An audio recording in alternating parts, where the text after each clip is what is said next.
Good day everyone and welcome to another vlog for the Exodus 7 to 12 KJV project. This week was actually quite productive, I have to say. I managed to finish the lip sync, work on the 3D for the scene. The only thing that is not finished of the shot is the insert shot that still has to contain the frogs.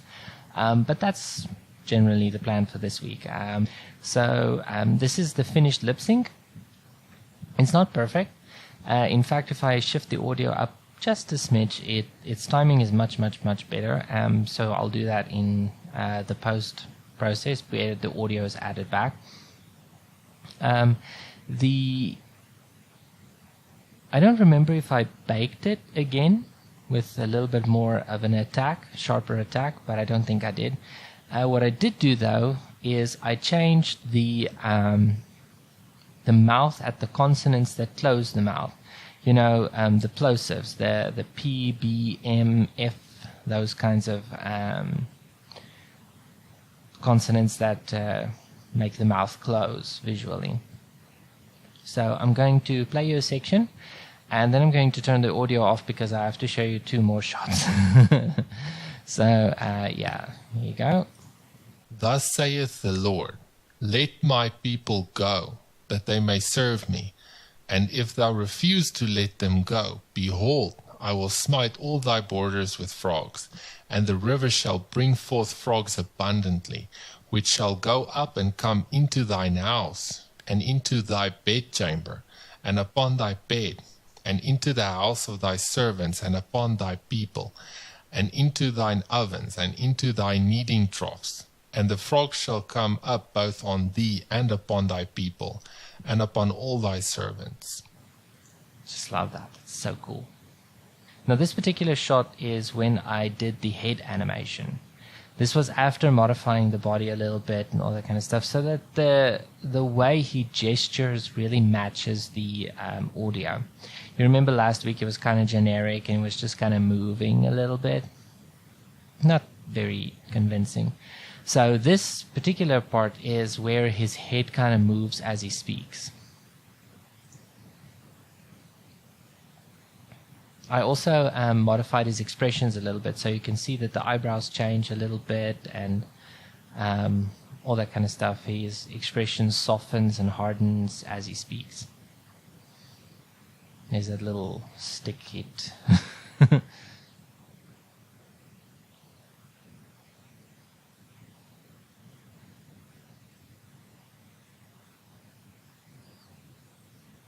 I think the hand is a little bit overly animated for the showing, but kind of like it at the same time. I got used to it. So I'm very satisfied with this animation. And now I'm going to show you what the final shots animation look like. So here I'm going to turn the sound on again. Thus saith the Lord, let my people go, that they may serve me. And if thou refuse to let them go, behold, I will smite all thy borders with frogs, and the river shall bring forth frogs abundantly, which shall go up and come into thine house, and into thy bedchamber, and upon thy bed, and into the house of thy servants, and upon thy people, and into thine ovens, and into thy kneading troughs. And the frogs shall come up both on thee and upon thy people, and upon all thy servants. It's a lot of ands, so making it interesting was a challenge. It's quite a list. So anyway, the reason the camera is like this at this point is because of film language. Moses is coming to someone who's in a position of authority. And he is essentially coming to challenge that authority. That's why the camera is pointing slightly up at him. And because he comes in authority as well, the camera shifts over.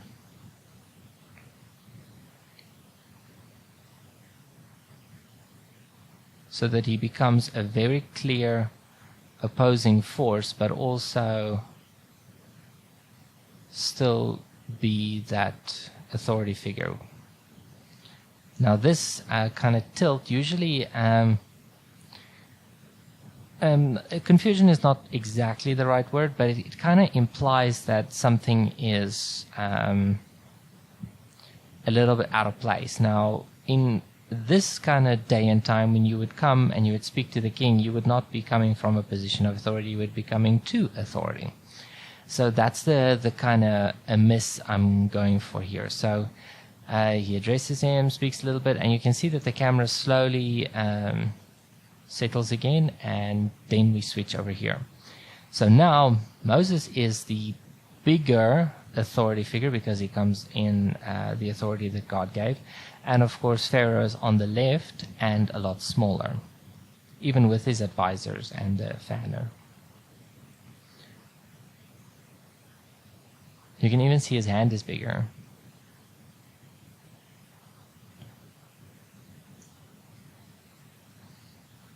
So it's just a visual way of saying Moses comes in respect, but because he's in a higher authority, we just established that visually as well. Very cool. So, what does this look like when it is finished? Well, I can't show what it looks like when it's finished, but I can show what it looks like right now. Now, obviously, there's no audio in this one because the audio gets added after, but this is just a quick test render. Relatively quick. This is the final render for the shot, but it is not the final shot because I still need to replace the footage in the floor. And you'll see what I mean by that. So I'm just going to let it play through. The reason it's kind of chopping like this is because the interlacing is on. There you go.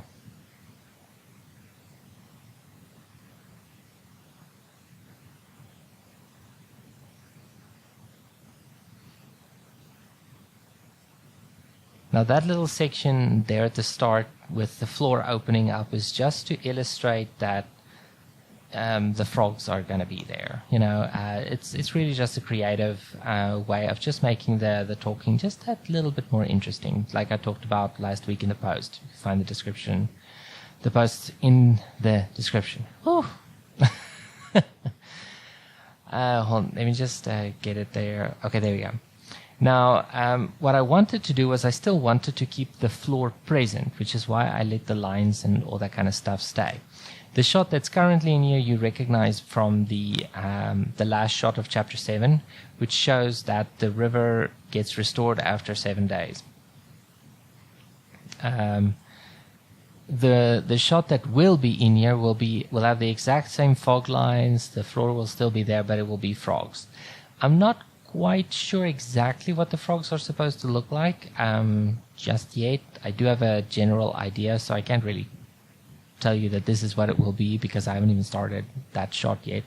Just modified the frog for the shot. So there it goes over, and yeah. So the difficulty with this is not so much getting everything to look like this. The difficulty is getting it to work in 3D space. So this is what the shot looks like in 3D. I think it's about this frame. Or no, it's there. Somewhere there. So this is what the shot looks like in 3D. If you have some anaglyph glasses handy, it'll be a great time to put them on right now. I'll make sure to put this image in the edit itself so that it's as clear as possible. Even at low resolution, you'll still be able to see the depth. What you'll notice is around the floor that's open, you'll see that it kind of falls in without actually having fallen in because the depth is kind of mixed. So you have this cloudy breakup kind of feel with the depth of the background. It's absolutely awesome. Just love how it turned out. I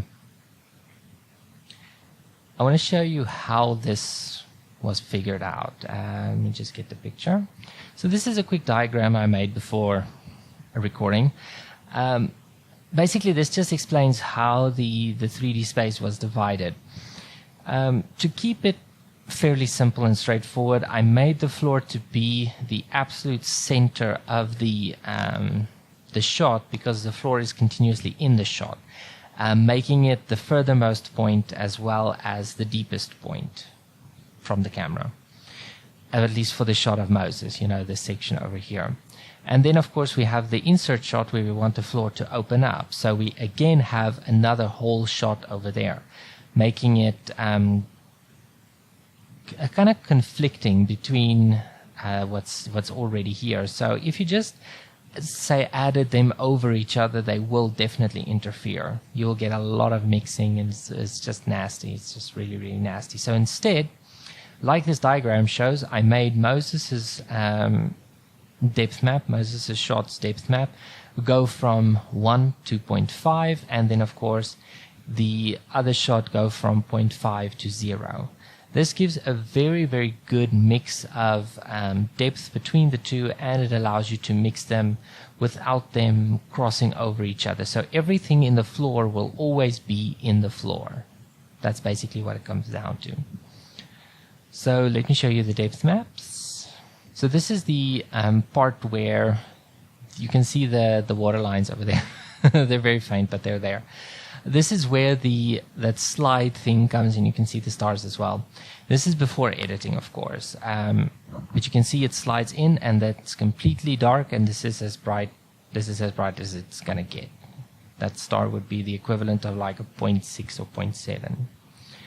And this is, of course, where the camera is above Moses looking down, and the floor is, of course, pitch black, and there's no pure white in the scene because there's a space between Moses and the camera, just like in the diagram. So combining the two results in this. The reason it results in this, particularly, you can see the floor here, but you can't see the floor in this mask over here, not mask, depth map, is because the floor had to be masked out so that the floor would still be visible in the final shot. If you want to mix the depth maps in a way that makes sense, you're going to have to mask it accordingly to what is going to be visually there. Otherwise, the depth processing doesn't make much sense. So the exact same masking that went into the final shot that the viewer will actually see went into the depth map as well. So you get a really, really good result. You can see that Moses is a lot brighter. You can see the floor value there would be roughly 0.5. And you can see the floor here will be also 0.5 going down to pitch black over there. And the results speak for themselves. I mean, it really does. So the final shot will be a lot stronger in terms of depth to get the same feeling as the image I just showed you guys, this one. But I have to test that out at full HD, and in order to do that, I would rather have the final shot inserted first, which is actually quite easy. Let me show you the project. Okay, this is the conversion node that takes it to 3D, and here we have our mask. I used a keying node to get rid of the green, but to still keep that white on the floor, you know, because it looks like a sort of a marble-ish. I don't know exactly how to describe it. Definitely not granite. Let's go with marble. To just mask it out, and I use that to split the floor from everything below it, as well as everything above it, if that makes any sense. It's a combination of using the floor pass. Where's the floor pass? I think this is the floor pass over here.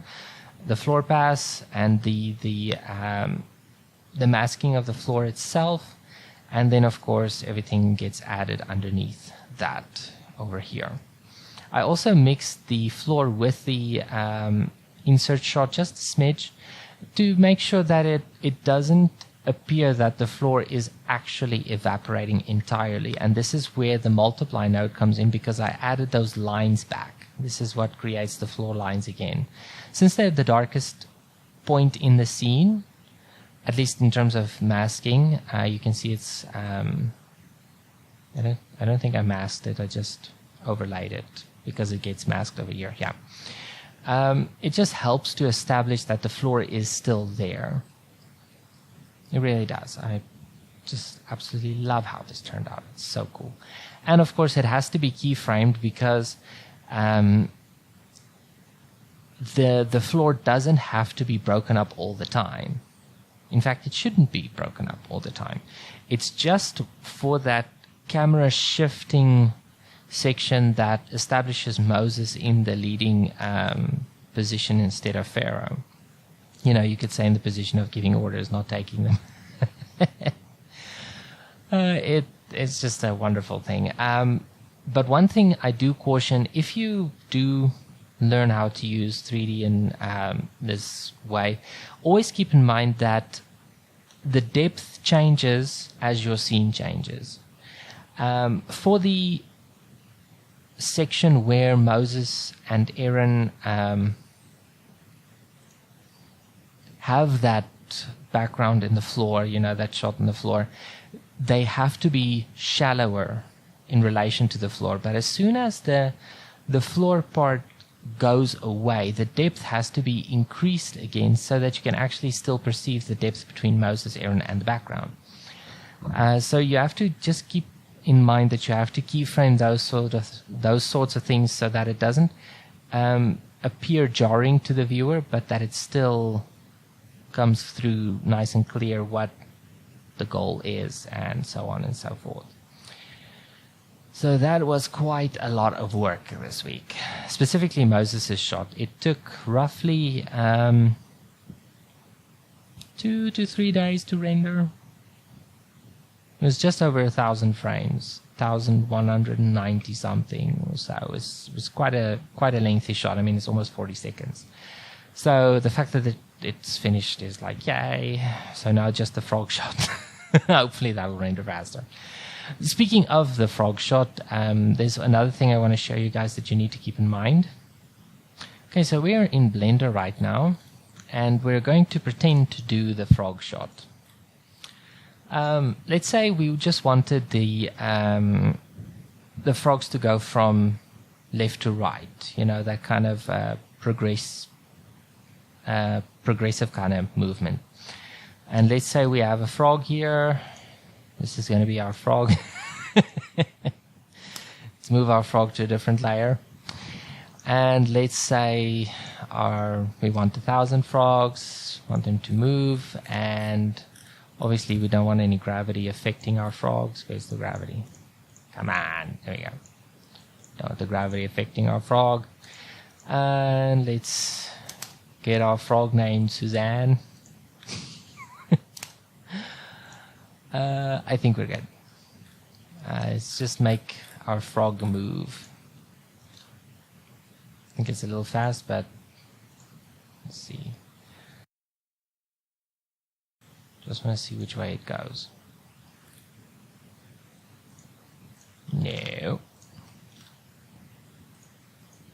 Yes, that's what I want. Okay. When you animated something like a frog, which sometimes stops and sometimes moves, this sort of approach is not going to work. Not because of the speed, but because of the fact that even when the frog is static, it will be moving. The only solution that makes sense is to actually loop the animation. So let's do that as an experiment. So we are going to make Suzanne move along the y-axis. Let's make her bounce.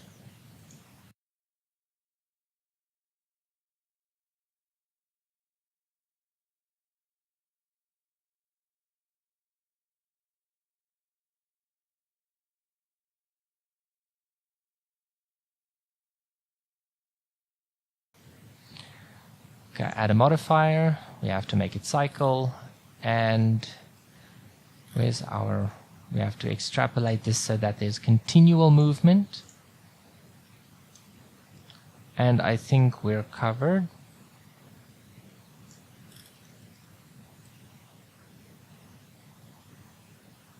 Okay, that's good. We do want to extrapolate it, but it also has to make sense. So what I want to do is I want to slow her down before she gets to the next jump.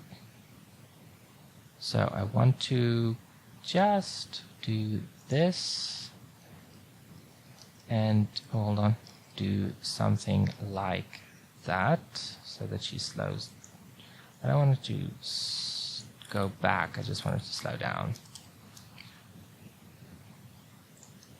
Okay, something like that.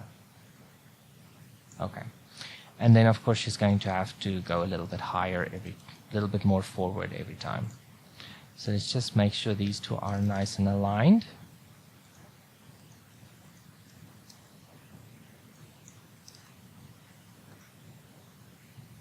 I hate it when it does that. Okay, go that way and go that way. Fabulous. And this one can move a little bit forward, and of course we just want the movement to be just a little bit more intense.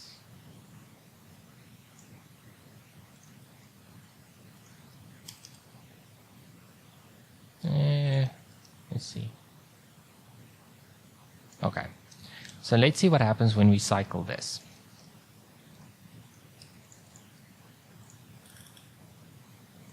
So let's say repeat with offset.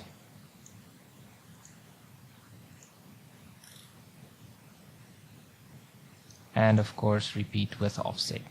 This means that of course she will continue to bounce in a specific direction, which is really, really awesome.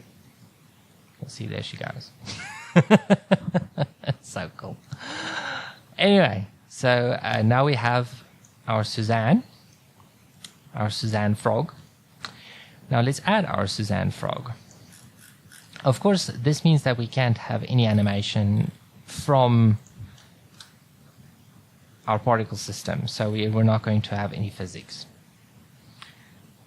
Let's just see what our Suzanne does. I just want to make it a little bit bigger. Okay, we have absolutely no result whatsoever. See what it does on global. There we go.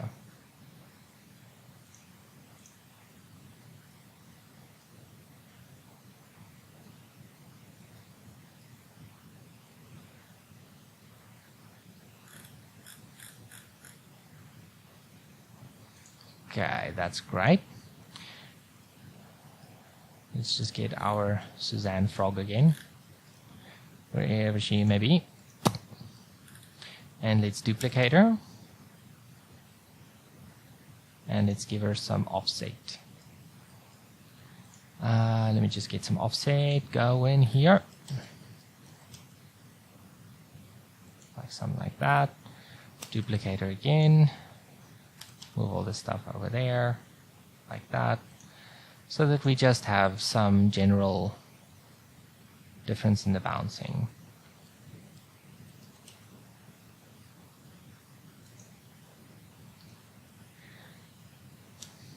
I think we should stretch one of these so that there's quite a difference.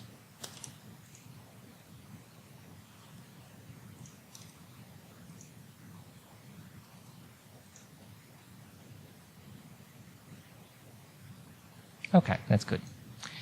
Let's group these. Call them Suzanne frogs. And go back.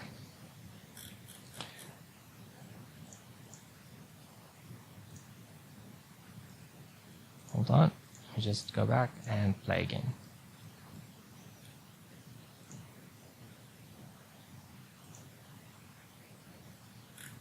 Just give it a longer lifespan and reduce the number of particles.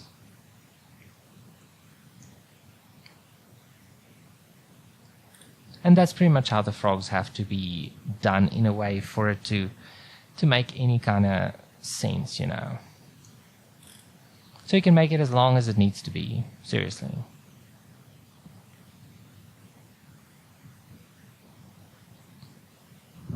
Of course, you would make sure that some of the Suzannes don't go in this direction. And you would do a lot more than just 3 or 4.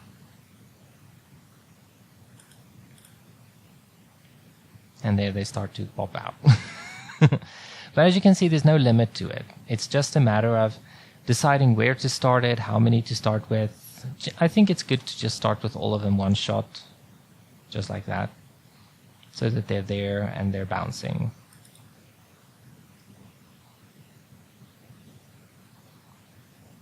A good idea if you want to go global with this is to set the plane in the center of the scene. That should make sure that she pitches at the exact spots she needs to, which is where you would place her to begin with. So look at the difference.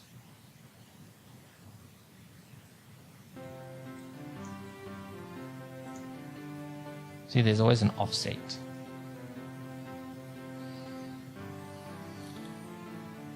Unfortunately, there is no offset setting in terms of the animation itself. So that's where you're going to have to make sure that you get some variation. Otherwise, you get this all the time. These big groups. Anyway, that's it for this week. I hope you guys enjoyed this. I hope this has been helpful to you guys. Have a great one and God bless you.